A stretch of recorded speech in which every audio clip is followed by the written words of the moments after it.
అప్పుడే నేను లేచి ఏం చెప్పినా, వీళ్ళు మాట్లాడేదానికి ఏం విలువలేదా చంద్రశేఖరరావు, ఇవి విలువలేని మాటలను కొట్టిపడేస్తాడు, ఆయననే యజమాని, ఆయన ఓనర్, ఆయన వచ్చి చెప్తే తప్ప దీంట్లో విషయం లేదని నేను చెప్పిన. ఇవాళ సరిగ్గా నల్గొండలో అదే మాట్లాడండి. ఏం తీర్మానమే, దిక్కుమాలిన తీర్మానం, దాంట్లో ఏమైనా విషయం ఉందా?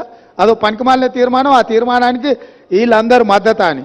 మరి ఒకవేళ తీర్మానంలో లోపాలు ఉంటే మీరు వచ్చి సవరించేది ఉండే, లేదు మీ ప్రతినిధిగా మాట్లాడిన హరీష్ రావు గారు ఇది తప్పు, ఈ తీర్మానంలో లోపాలు ఉన్నాయి, దీన్ని సవరిస్తున్నామని తీర్మానం సవరించి ప్రతిపాదించేది ఉండే.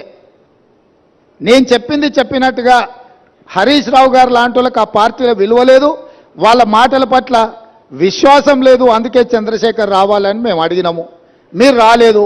ఇవాళ అంటున్నాడు ఆయన, ముఖ్యమంత్రి గారు అఖిలపక్షాన్ని ఢిల్లీకి తీసుకెళ్లాలని.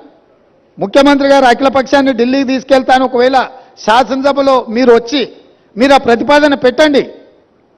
మా ప్రభుత్వము వినడానికి, ప్రజలకు మేలు జరిగే విధానాలు చేపట్టడానికి స్పష్ట